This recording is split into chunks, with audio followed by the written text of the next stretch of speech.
राजा भूदेव अंग देश के राजा थे।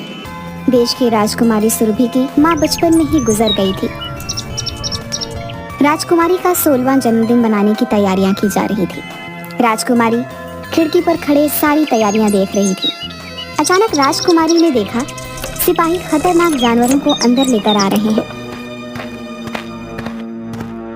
महाराज, इन सभी जानवरों को महल के अंदर क्यों लाया जा रहा है? राजकुमारी, मनोरंजन के लिए। तुम्हारा जन्मदिन जो आ रहा है। कुछ सिपाही एक दूसरे से बातें करते हैं। अगर यही हाल रहा तो राज्य के सारे जानवर समाप्त हो जाएंगे। हर हफ्ते 50 जानवर हवेली में भेजे जाते हैं। अपनी जुबान बंद रखो, दीवारों के भी कान होते हैं, समझे? कभी तुम्हारी बात राजकुमारी के कान तक ना पहुंच जाए। राजकुमारी सिपाहियों की बात सुनकर हैरान हो जाती है। राजकुमारी जानवरों के पीछे पीछे उनका रास्ता लगाने देती है। तभी एक सिपाही राजकुमारी को देख लेता है। राजकुमारी जी, आप यहाँ? महाराज के सख्त निर्देश हैं कि आपको यहाँ न आने दिया जाए। अचानक तेज हवा का झोंका आता है और राजकुमारी की चुन्नी उड़ते हुए एक दरवाजे के पास गिरती है। अरे, यहाँ तो पिताजी स्वयं दरवाजे के पास खड़े हैं और जानवरों को अंदर भेज रहे हैं। पिता को देख वो अपना दुपट्टा उठाकर वहां से चली जाती है, पर राजकुमारी को सारी रात नींद नहीं आती। आखिर पिताजी महाराज मुझे वहां जाने के लिए क्यों मना कर रहे हैं? वो मुझे इस राज से दूर क्यों रखना चाहते हैं? आखिर इस दरवाजे का राज है क्या? राजकुमारी ने अपनी खिड़की का दरवाजा बंद कर दिया और चुपचाप लेट गई। तभी महल की सबसे पुरानी और सबसे बूढ़ी दासी त्रिजटा उसके कमरे में आ गई। ओ मेरी प्यारी राजकुमारी, आज इतनी उदास क्यों लग रही हो? तुम्हें पता है मैंने तुम्हारी माँ को भी पाल पोस कर बड़ा किया था, इसलिए मुझे अच्छी तरह से पता है कि तुम बड़ी परेशान हो। दादी माँ, क्या आप मेरे प्रश्नों का उत्तर दे सकती हैं? राजकुमारी, अगर तुम चाहो तो वो प्रश्न मुझसे पूछ सकती हो, लेकिन अगर उन्होंने पिताजी को बता दिया तो मेरे लिए बहुत बड़ी मुश्किल खड़ी हो जाएगी। नहीं दादी माँ, मेरे मन में किसी प्रकार का कोई प्रश्न नहीं। अगले दिन सुबह राजकुमारी महाराज के पास जाती है। उसे उदास देखकर महाराज उससे पूछते हैं, बेटी, बड़ी उदास लग रही हो। आज तो पूरे राज्य में तुम्हारा जन्मदिन मनाया जा रहा है और तुम खुश नहीं हो। लगता है रात भर सो नहीं पाई। पिताजी, आखिर उस दरवाजे का क्या रहस्य है? बेटी, आज तुम्हारा 16वां जन्मदिन है। आज मैं खुद ही तुम्हें वो राज बताने वाला था। सुनो बेटी, ये लंबी कहानी है। जब तुम्हारी माँ गर्भवती थी तो हम दोनों जंगल घूमने गए। तभी हमें वहाँ अचानक एक बहुत खूबसूरत स्त्री दिखाई दी। वो बोली, महाराज, मैं चित्रांगदा हूँ। मुझे प्रथम दृष्टि में आपसे प्रेम हो गया है। आपसे विवाह करना चाहती हूँ। मैं विवाहित हूँ और अपनी पत्नी से प्रेम करता हूँ। महाराज, अपना भला चाहती हैं तो आपको मुझसे विवाह करना ही होगा। इस साधारण स्त्री के लिए आप मुझे नहीं ठुकरा सकते। तो तुम नहीं मानोगी? मुझे नहीं लगता तुम कोई स्त्री हो, क्योंकि स्त्री के खूबसूरत शरीर में काला मन नहीं हो सकता। अभी मैं तुम्हें तुम्हारे असली रूप में लाता हूँ। महाराज अपने पवित्र रुद्राक्ष की माला का एक रुद्राक्ष उस स्त्री के ऊपर फेंक देते हैं और ऐसा करते ही वह अपनी असली बदसूरत और भयंकर रूप में आ जाती है। सही पहचाना। जादूगरनी असुरबाला हूँ। तू अपनी पत्नी के रूप पर बड़ा घमंड करता है ना? आज के बाद तुझे अपनी पत्नी के चेहरे से घृणा हो जाएगी। राजकुमारी, जादूगरनी ने तुम्हारी माँ को श्राप देते समय ये भी कहा कि जल्दी ही तुम्हें एक बेटी पैदा होगी। जब तुम्हारी बेटी तुम्हारी शक्ल देखेगी तो वो भी तुम्हारे जैसी ही हो जाएगी। और ऐसा कहने के बाद वो न जाने कहाँ गायब हो गई। तुम्हारे जन्म के कुछ समय के बाद एक दिन अचानक ही महारानी का चेहरा बहुत भयंकर हो गया। उसके चेहरे पर हर तरफ सांप लटकने लगे, आंखें अंगारों की तरह जलने लगी, शरीर एक सूखे पेड़ की तरह, आवाज सांप की फुफकार की तरह। यहाँ तक कि वो किसी भी जीवित पशु पक्षी या इंसान को खाती है और प्यास लगने पर रक्त पीती है। इसीलिए आपने मुझे बचाने के लिए माँ को हवेली में रख दिया। बेटी, मैं तुम्हारी माता से बहुत प्यार करता हूँ। मैं उनसे दूर नहीं रह सकता था, इसलिए उनके लिए एक महल बनवा दिया जिसका ये दरवाजा है। इसमें तुम्हारी माँ के लिए ये जानवर भेजे जाते हैं जिन्हें खा के वो अपनी भूख मिटाती है। राजकुमारी अपनी माँ की यह कहानी सुन बड़ी उदास हो गई और बोली, पिताजी महाराज, क्या माँ के श्राप का कोई तोड़ नहीं? हाँ बेटी, तोड़ है। कुछ वर्ष पहले जब मैं जंगल में शिकार की तलाश में था तो मुझे वो जादूगरनी फिर से मिली। वो मरने वाली थी और शर्मिंदा थी। उसने मुझे तुम्हारी माँ को इस शाप से हमेशा के लिए मुक्त होने का इलाज बताया। तो आपने इतने दिन तक किसी को बताया क्यों नहीं? बेटी, उसने कहा था ये इलाज मैं सिर्फ जब तुम 16 वर्ष की हो जाओ तो पहली अमावस पर इस श्राप को तोड़ा जा सकता है।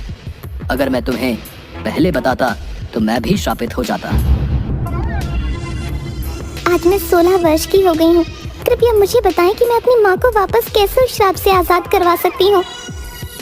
हाँ मेरी बच्ची, आज तुम्हारा 16वां जन्मदिन है और कल अमावस। कल ही के दिन तुम्हें उस मायावी दरवाजे से अंदर जाना होगा। वहाँ पर तुम्हारे साथ भयानक घटनाएं होंगी, पर तुम किसी से भी मत डरना। पिताजी महाराज, मैं माँ के साथ ही वापस आऊंगी, आप विश्वास रखें। राजकुमारी, सोच लो, तुमको केवल 2 चीजों का ध्यान रखना है, अपनी नेकी और बुद्धि। इनका साथ कभी नहीं छोड़ना। अगर इन दोनों का इस्तेमाल किया तो तुम माँ तक जरूर पहुँच जाओगी। क्या माँ मुझे पहचान लेंगी? राजकुमारी, जादूगरनी ने तुम्हारे लिए हर कदम पर चुनौतियाँ रखी हैं और ये चुनौतियाँ तुम्हें ही पार करनी होंगी, तभी तुम्हें आगे का रास्ता मिलेगा। आखिर में अपनी माँ के अंदर ममता जगाने में अगर तुम सफल रही तभी महारानी वापस असली रूप में आ पाएगी। बेटी, तुम्हें सबसे पहले सोनगिरी की पहाड़ियों में जाकर एक जादुई गुफा में रहने वाले एक तपस्वी बाबा से एक जादुई किताब लेनी होगी। उस किताब में ही तुम्हें माँ को ठीक करने का रास्ता मिलेगा। मुझे सिर्फ इतना ही पता है, आगे क्या होगा वो तुम्हें खुद पता करना होगा और ये काम तुम्हें अकेले ही करना होगा। अपना ध्यान रखना और खुद पे भरोसा रखना। ये लो, ये रुद्राक्ष की माला, ये तुम्हारी रक्षा करेगी। खुद पर भरोसा रखना बेटी। इस दुनिया में कुछ भी ऐसा नहीं जो हम नहीं कर सकते। आप चिंता मत करिए पिताजी महाराज, मैं आपकी बातों का ध्यान रखूंगी। अपना आशीर्वाद दीजिए पिताजी महाराज। इसके बाद राजकुमारी सोनगिरी की पहाड़ियों में गुफा की तलाश में निकल जाती है। थोड़ी देर चलने के बाद उसे एक तालाब दिखाई देता है। काफी थक गई हूँ, थोड़ा बैठ जाती हूँ। वहाँ एक तालाब है, वहीं जाके थोड़ा आराम कर लेती हूँ। इसके बाद राजकुमारी तालाब के पास जाके बैठ जाती है। तभी एक हिरन थोड़ी दूर पर घायल पड़ी होती है, जिसके पास तालाब से एक मगरमच्छ धीरे धीरे उसे खाने के लिए आगे बढ़ रहा था। यह देखकर राजकुमारी तुरंत उस हिरन के पास भाग के जाती है और उस मगरमच्छ के सामने जाकर खड़ी हो जाती है। तुम चिंता मत करो, मेरे होते हुए ये मगरमच्छ तुम्हें कोई नुकसान नहीं पहुंचा पाएगा। इसके बाद राजकुमारी उस मगरमच्छ को मार देती है। तभी मगरमच्छ एक सुंदर कन्या में बदल जाती है। आप कौन हैं?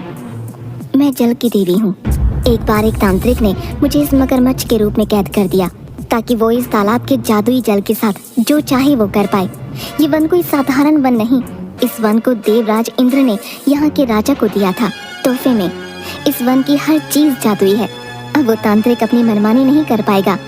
तुम्हारा बहुत बहुत धन्यवाद राजकुमारी। बताओ, मैं तुम्हारी कैसे मदद कर सकती हूँ? इस वन में एक गुफा है जहाँ एक तपस्वी बैठते हैं। उनसे मुझे उनकी जादुई किताब लेनी है।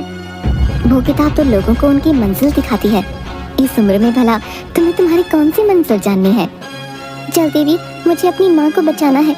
एक जादूगरनी के श्राप से वो एक राक्षसनी में बदल गई हैं। उनकी मुक्ति के लिए मुझे उस जादुई किताब तक पहुँचना ही होगा। तुम्हारी वजह से इस कैद से मैं आजाद हो पाई हूँ, इसलिए मैं तुम्हें गुफा तक पहुँचाऊंगी।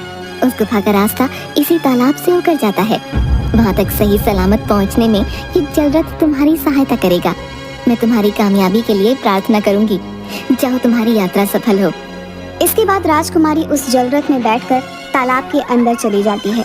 थोड़ी देर बाद वो गुफा तक पहुंच जाती है। इसके बाद जलरथ से उतरकर राजकुमारी गुफा के अंदर चली जाती है। वहां राजकुमारी को एक छोटी सी मछली के पंखों पे एक कांटा फंसा हुआ दिखता है। राजकुमारी जैसे ही उसके पंखों से वो कांटा निकालती है। आपका बहुत बहुत धन्यवाद राजकुमारी। इस कांटे की वजह से मैं अपने अपनों से पीछे छूट गई थी, लेकिन अब मैं उनके पास वापस जा सकूंगी। धन्यवाद राजकुमारी। वैसे आप यहाँ क्या कर रही हैं? इस जगह तो इंसानों को आए सालों बीत गए। मुझे यहाँ जो तपस्वी रहते हैं ना, उनसे मिलना है। उनके पास जो जादुई किताब है वो मुझे चाहिए। जादुई किताब? वो भला क्यों चाहिए तुम्हें? ओह, तो तुम्हें अपनी माँ को बचाने के लिए जादुई किताब चाहिए? तभी छोटी मछली तपस्वी में बदल जाती है। मैं तुमसे खुश हुआ बेटी। तुम इस किताब से कोई भी एक सवाल पूछ सकती हो, उसके बाद ये किताब अपने आप गायब हो जाएगी। आपका बहुत बहुत धन्यवाद बाबा। आखिरकार मैंने अपनी पहली मंजिल पार कर ही ली है। जादुई किताब मुझे बता, मैं अपनी माँ को उस जादूगरनी के श्राप से कैसे आजाद कर सकती हूँ? इस श्राप से मुक्ति तभी मिलेगी जब कोई जंगल की आत्मा की मणि को महारानी के माथे के बीचों बीच लगा दे। इससे महारानी अपने असली रूप में आ जाएगी। इसके बाद राजकुमारी उसी जलरथ में बैठकर वापस आ जाती है।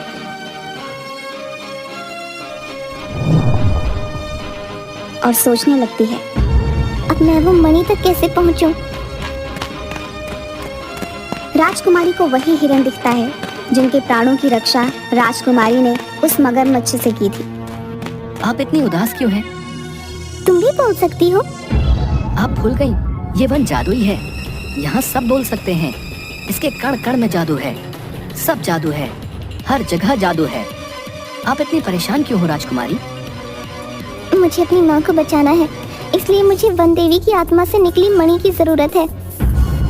पर समझ नहीं आ रहा कि वहाँ तक कैसे पहुँचूं। मैंने तो कभी माँ को देखा तक नहीं है। न जाने कैसी होंगी वो उस हालत में। काश मैं अपनी माँ को बचा पाऊँ।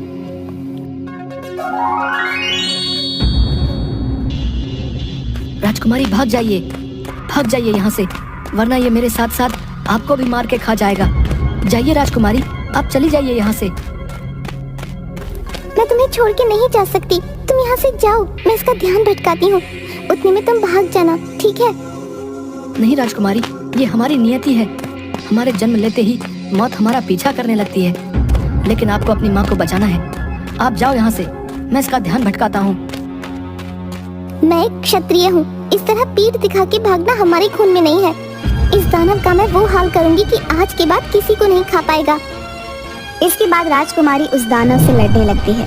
काफी देर तक लड़ने के बाद जैसे ही राजकुमारी अपनी तलवार से जैसे ही मारने वाली होती है, तभी उन दानव की आंखों में आंसू आते हुए देख लेती है। और थोड़ी देर में एक छोटे से दानव को देख लेती है जो कि उसी दानव का पुत्र होता है। ये देख राजकुमारी रुक जाती है और उन्हें जाने देती है। आज के बाद इस तरह का नुकसान किसी को नहीं पहुंचाना। जाओ, वहाँ तुम्हारा बच्चा तुम्हारी राह देख रहा है। आपने उसे क्यों जाने दिया राजकुमारी? मैं एक बच्चे को उसकी माँ से अलग नहीं कर सकती। आज जब खुद तरस रही हूँ तो भला यही दर्द मैं किसी और को सहने कैसे दे सकती हूँ? तुम सच में बहुत दयालु हो। तुमसे मिलना मेरी खुशकिस्मती है राजकुमारी। तुम भी कैसी बातें कर रही हो? चलो अपना ध्यान रखो, और हाँ, ध्यान से देखकर बाहर निकलना, समझी? मैं चलती हूँ, अभी लंबा सफर तय करना है। वो तो ठीक है, लेकिन अगर तुम चली गई तो ये मणि कौन ले जाएगा? मतलब? तभी हिरन वन देवी में बदल जाती है। मैं तुम्हारे आने का उद्देश्य पहले से ही जानती थी, लेकिन मैं देखना चाहती थी कि तुम मेरी आत्मा मणि लेने के लिए काबिल हो भी या नहीं। ये सब एक छलावा था तुम्हें परखने के लिए। मुझे पहली बार अपनी आत्मा मणि देने में खुशी हो रही है। तुम अपने उद्देश्य में सफल हो, मेरी यही दुआ है। मैं बहुत प्रसन्न हूँ तुमसे। लो, ले जाओ इसे। तभी वन देवी अपनी शक्तियों से अपनी आत्मा मणि को राजकुमारी को दे देती है। आपका ये एहसान मैं कभी नहीं भूलूंगी वन देवी। जाओ पुत्री, काम खत्म होने के बाद ये पुनः मेरे पास लौट आएगी। अब जाओ, देर मत करो। इसके बाद राजकुमारी अपने महल वापस आ जाती है। तुम आ गई बेटी। आपके आशीर्वाद से मैं माँ को ठीक करने का उपाय भी ले आई हूँ। अब बस महल के उस कमरे में जाकर माँ को बचाना है। हाँ बेटी, भगवान तुम्हारी मदद करेंगे। इसके बाद राजकुमारी उस कमरे में चली जाती है। राजकुमारी हवेली के दरवाजे अंदर चली जाती है। चारों तरफ भयंकर जानवर और मांस की बदबू फैली हुई थी। राजकुमारी जैसे ही उस आखिरी कमरे में पहुंची, तभी उन्हें एक बड़ी भयानक औरत नजर आई, जिसको देखते ही राजकुमारी डर के चीख पड़ी। कहीं ये औरत तो मेरी माँ नहीं? मैंने इतना भयानक चेहरा कभी नहीं देखा था। डरी हुई राजकुमारी ने अपने आप को संभाला। वह औरत राजकुमारी को खाने के लिए आगे बढ़ी और मुंह से सांप की फुफकार निकालने लगी। माँ, आप मुझे खाना चाहती हैं? मेरे लिए सौभाग्य की बात होगी माँ, अगर मैं आपका भोजन बन पाऊँ। आपका अंश आप में ही समाहित हो जाए। मेरा अंश? तुझ जैसी खूबसूरत राजकुमारी मेरा अंश नहीं हो सकती। नहीं माँ, पहचानो, मैं आपकी ही बेटी हूँ। बेटी? मेरी बेटी? हाथ में तलवार लेकर मुझे मारना चाहती है। माँ, एक बार मुझे गले से लगा लो, तुम्हें सब याद आ जाएगा। नहीं, मुझसे दूर रह, तुझे डर नहीं लगता? औरत ने राजकुमारी के बालों को पकड़ उसे दूर फेंक दिया। राजकुमारी के शरीर से खून निकलने लगा। चली जा, हट जा यहाँ से, वरना तुझे चबा चबा के खा लूंगी। तुझे डर नहीं लगता? ये देख मेरे दांत। माँ, कभी माँ के पास आने में भी किसी को डर लगा है? बचपन से माँ के प्यार को तरस रही हूँ, मुझे एक बार गले से लगा लो माँ। राजकुमारी दौड़कर उस भयानक औरत को गले लगा ली। औरत ने अपने दांत उसके शरीर में गड़ा दिए। राजकुमारी दर्द से चिल्लाई, माँ! लेकिन तभी राजकुमारी ने उस मणि को महारानी के माथे के बीचों बीच लगा दिया। मणि के माथे में समाते ही महारानी अपने असली रूप में आ गई। उसके ऐसा करते ही महारानी के दिल में ममता भर गई और आंखों से आंसू निकलने लगे। मेरी बच्ची, मुझे सब याद आ गया। तूने मुझे इंसान बना दिया, मैं श्राप मुक्त हो गई। ऐसा कहते ही वह औरत महारानी के रूप में परिवर्तित हो गई। जादूगरनी का श्राप सदा के लिए खत्म हो गया। राजकुमारी अपनी माँ के गले लग गई। चलो माँ, घर चलो, पिताजी महाराज आपकी राह देख रहे हैं। दोनों की हवेली से बाहर आते ही चारों तरफ खुशियां मनाई जाने लगी। पूरे राज्य में उपहार बांटे गए। आज मेरा परिवार फिर पूरा हो गया। मेरी महारानी राजकुमारी के कारण वापस आ गई। मुझे तुम पर गर्व है बेटी। आज से तुम होगी इस राज्य की नई उत्तराधिकारी। हम हमेशा सोचते थे कि हमारे बाद ये राज्य कौन संभालेगा, लेकिन जिसकी तुम निडर बेटी हो, उसे किसी बेटे की क्या जरूरत। पिताजी महाराज, आपने मुझे इस लायक समझा, आपका बहुत बहुत धन्यवाद। मैं आपकी सारी उम्मीदों पर खरी उतरूंगी, देख लीजिएगा। राजकुमारी के साहस के कारण हवेली के खूबसूरत दरवाजे को हमेशा के लिए खोल दिया गया और राजकुमारी अपने माता पिता के साथ खुशी खुशी महल में रहने लगी। हरिया एक छोटा सा किसान था जो पालमपुर गांव में अपनी पत्नी और 2 बैलों के साथ रहा करता। वो बैल उसके साथ काफी समय से थे, जिससे हरिया को अब बहुत ज्यादा लगाव भी था। वो उन दोनों बैलों का बहुत अच्छे से ख्याल रखता और समय पर उन्हें दाना पानी भी देता। लेकिन उसकी बीवी रजनी बहुत ही कंजूस थी और हरिया पर हमेशा अपने 2 बैलों की इतनी देखभाल के लिए चिल्लाया करती और उसे बहुत डांटा करती। अरे रजनी, बैलों के पानी का बर्तन खाली पड़ा है, तुमने इसे भरा क्यों नहीं? क्यों सही समय समय पर भर दिया करो, ऐसा मैंने कितनी बार बोला है तुमसे। बेचारे बैल प्यासे मर जाएंगे। हाय दैया, ये बैल कब से बेचारे हो गए? सारा दिन तो चारा पानी मिलता है नहीं, मुझे हजारों काम होते हैं। तुम्हारी तरह सारा दिन इनकी देखभाल में तो नहीं लगा सकती ना मैं। अरे उनके आसपास तुम्हें पूरा दिन कौन भटकने को कह रहा है? बस समय समय पर इन्हें खाना और पानी देती रहा करो, इतना ही तो कहा है मैंने। अभी आप आ गए हैं ना, तो खुद ही पिला दीजिए इन्हें पानी। यहाँ मैं हमारे लिए खाना बनाऊं या इन 2 बैलों को देखूं? तुमसे तो बात करना ही बेकार है। अच्छा, कल जो मैंने पैसे दिए थे उनमें से कुछ पैसे देना जरा। क्यों जी, आपको पैसों की क्या जरूरत पड़ गई? वो बैलों के गले की घंटियां बदलनी हैं, बहुत पुरानी हो गई हैं, तो सोचा नई ला दूं। हरिया की ये बात सुनते ही रजनी हरिया को घूरने लगती है। अरे इस तरह क्यों घूर रही हो मुझे? घूरू नहीं तो क्या करूं? अरे इतने फालतू पैसे नहीं है मेरे पास कि इन बूढ़े बैलों के गले में घंटियों का खर्चा शुरू कर दूं अब मैं। अरे पर कल ही तो। देखो जी, घर में और भी खर्चे होते हैं, इसीलिए मैं आपको पैसे वैसे नहीं देने वाली। कह दिया सो कह दिया। रजनी बहुत ही कंजूस मिजाज की महिला थी, इसीलिए वो हरिया को पैसे नहीं देती। साथ ही वो बैलों के चारे पानी के खर्चे से भी अब बहुत परेशान थी। बात एक रोज की है, जब रजनी हरिया के लिए दोपहर का खाना लेकर खेत पर जाती है तो देखती है कि बैले खेतों के बीचों बीच ही बैठे हैं। हरिया उन्हें खेत जोतने के लिए उठाने की कोशिश कर रहा था। हाय राम, दोपहर हो गई, अभी तक थोड़ा भी काम नहीं हुआ। कैसी काम चोरी कर रहे हैं आप? काम चोरी मैं नहीं, ये बैल कर रहे हैं। उठ ही नहीं रहे हैं दोनों। उठेंगे कैसे? बूढ़े हो गए हैं दोनों। मैं तो तंग ही आ चुकी हूँ इनसे। रजनी बोल रही थी कि तभी गांव के एक बड़े सेठ की पत्नी वहां से गुजरती है और वहां आती है तो दोनों पति पत्नी उसे देखकर मुस्कुराने लगते हैं। राम राम सेठानी जी, आज हमारे खेतों की तरफ कैसे आना हुआ? मैं तो यहाँ से गुजर रही थी तो सोचा हरिया को खेत जोतने की बात कह दूं। हाँ हाँ सेठानी जी, कल मैं बैलों को ले आऊंगा खेत जोतने के लिए। तुम्हारे बैल तो काफी बूढ़े नजर आते हैं, ये खेत जोत भी पाएंगे या नहीं? सेठानी जी आप चिंता मत करिए, ये बूढ़े जरूर हैं, लेकिन काम के बहुत हैं। ठीक है, फिर मैं चलती हूँ। सेठानी वहाँ से चली जाती है। अगले दिन हरिया बैलों को लेकर सेठानी के खेत पर जाता है, लेकिन उन बैलों को खेत जोतने में ही पूरा दिन ही निकल जाता है। तो सेठ हरिया को आधे पैसे ही देता है, जिसमें से कुछ पैसे तो बैलों के चारे पर ही खर्च हो जाते हैं और बचे हुए हरिया अपनी पत्नी रजनी के हाथ में थमा देता है। अरे ये क्या, इतने कम पैसे कैसे? वो खेत जोतने में पूरा दिन लग गया तो सेठ ने आधे पैसे ही दिए। अरे तो बेच क्यों नहीं देते इन बूढ़े बैलों को? इन्हें बेचकर जो पैसे आएंगे उनसे नए बैलों का जोड़ा खरीद लेंगे, जिससे दूसरों के खेतों को जोतने पर ज्यादा पैसे तो घर आए। तुम ये कैसी बातें कर रही हो रजनी? मुझे इन दोनों बैलों से बहुत लगाव है, भला इन्हें मैं कैसे बेच सकता हूँ? अरे तुम्हारी इन बैलों के लगाव रखने की वजह से घर में पैसे आएंगे नहीं बल्कि जाएंगे, इसलिए मेरी मानो तो इन दोनों बूढ़े बैलों को बेच दो। नहीं रजनी, तुम जो भी कहो, लेकिन मैं तुम्हारी ये बात नहीं मान सकता। हरिया उन बैलों को बेचने से साफ इनकार कर देता है। समय बीतता है। हरिया के छोटे से खेत में इस बार कुछ फसल नहीं होती और कोई भी उसे अपने खेत जोतने का काम भी नहीं देता, जिसके कारण अब उसके घर में पैसों की तंगी होने लगती है।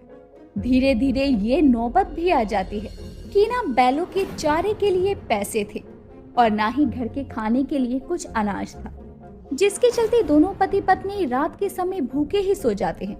अगली सुबह जब हरिया अपने बैलों को साफ कर रहा होता है, तभी रजनी वहाँ गुस्से में आती है। अरे अब और कितने बुरे दिन देखने पड़ेंगे ये बताओ तुम? कल रात भूखे पेट सोए हैं हम दोनों, अब क्या भूख से मरते देखना चाहते हो मुझे? रजनी ये कैसी बातें कर रही हो तुम? भला तुम्हारे सिवा मेरा इस दुनिया में है ही कौन? हाँ तो तुम्हें मेरी कसम है, बेच आओ इन बैलों को। हरिया रजनी की कसम के आगे मजबूर हो जाता है और दोनों बैलों को बेचने के लिए बाजार की ओर चल पड़ता है। उसका मन बहुत दुखी था। कुछ ही देर में वो गांव के मंदिर के आगे से गुजरता है। तभी एक सांप आकर बैल को काट लेता है तो दूसरा बैल सांप से बचते हुए दूर भाग जाता है और जिसे सांप ने काटा था वो मर जाता है। अपनी आंखों के सामने ये सब देखकर हरिया के आंसू बहने लगते हैं और वो जोर जोर से रोने लगता है। हे भगवान, ये क्या हो गया? मैं क्यों बेचने आया इन्हें? अब मैं क्या करूंगा? सब मेरी गलती है। भगवान ये क्या हो गया? हरिया खूब बिलक बिलक कर रोता हुआ भगवान को पुकारता है। तभी वहाँ एक रोशनी प्रकट होती है और भगवान भोलेनाथ वहाँ प्रकट होते हैं, जिन्हें देखकर हरिया हैरान रह जाता है। भोलेनाथ? हरिया शांत हो जाओ, तुमने मुझे दिल से याद किया है। तुम्हारे दुख को हरने के लिए मैं तुम्हें क्या वरदान दे सकता हूँ, मांगो। भोलेनाथ, मैं बहुत गरीब हूँ। मेरे पास 2 बैल थे, जिनमें से एक पता नहीं कहाँ चला गया और एक सांप के काटने से मर गया। मुझे मेरे बैल बहुत प्यारे हैं। मैं तुम्हें तुम्हारे दोनों बैल तो नहीं लौटा सकता, लेकिन मैं तुम्हें वरदान दे सकता हूँ। तभी भोलेनाथ के हाथ से एक रोशनी निकलती है और सांप के काटने से मरा बैल जिंदा हो जाता है और भगवान भी वहाँ से अंतर ध्यान हो जाते हैं। हरिया उस बैल को लेकर घर जाता है और अपनी पत्नी को सब कुछ बताता है। अरे ये क्या बकवास कर रहे हैं आप? कहीं पीकर तो नहीं आए हो ना? ऐसा नहीं हो सकता, सच बोलो, तुमने एक ही बैल बेचा था ना, और एक को वापस घर ले आए। नहीं नहीं रजनी, मैं सच कह रहा हूँ। भोलेनाथ ने इस बैल को जिंदा किया है, नहीं तो मैं इसे। बस बस, मुझे आपकी ये बेतुकी बातें नहीं सुननी। आप इस बैल को बेच कर आना, वरना मैं यहाँ नहीं रहूंगी।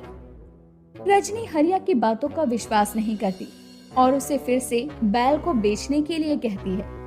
अगले दिन हरिया बैल को एक सेठ को दुखी मन से बेच देता है और हाथ में पैसे लिए निराश होकर लौटता है।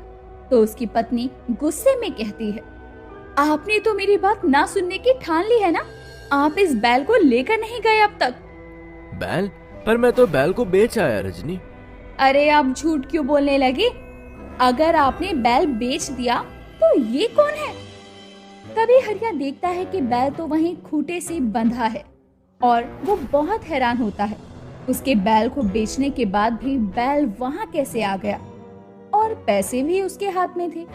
अगले दिन वो फिर से बैल को बेच देता है और उसे अच्छा दाम भी मिलता है, लेकिन घर आता है तो बैल फिर से खूंटे से बंधा हुआ था।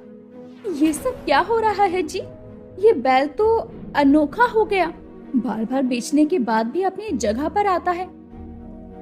मैं समझ गया रजनी, ये भोलेनाथ का वरदान है, वो वरदान जो उन्होंने मुझे उस दिन दिया था। हरिया, अब तुम्हारा बैल तुमसे कभी अलग नहीं होगा, ये मेरा वरदान है। यानी ये बैल हमेशा तुम्हारे साथ रहेगा? हाँ, और ये तो तुमने देख ही लिया कि मेरे बेच आने के बाद भी ये बैल यही मेरे पास है। इस तरह हरिया समझ जाता है कि अब उसकी बैल कोई साधारण बैल नहीं, एक अनोखा बैल है। एक रोज वो उसे खेत में लेकर जाता है तो वो बैल अकेले ही पूरा खेत जोत देता है। ये देखकर हरिया हैरान था, क्योंकि उसके बैल में एक अलग ही ताकत आ गई थी, जिसके बाद से वो एक दिन में बैल की मदद से दूसरे लोगों के खेतों को भी जोतने का काम शुरू करता है, जिससे अब उसकी अच्छी खासी कमाई होने लगती है। और इस तरह से उस अनोखे बैल की वजह से उसकी आर्थिक स्थिति भी पहले से सुधर जाती है। साथ ही बैल उससे कभी भी अलग नहीं होता और उसे लाभ भी देता है। 10 रुपए दे तुरतरे। हैं?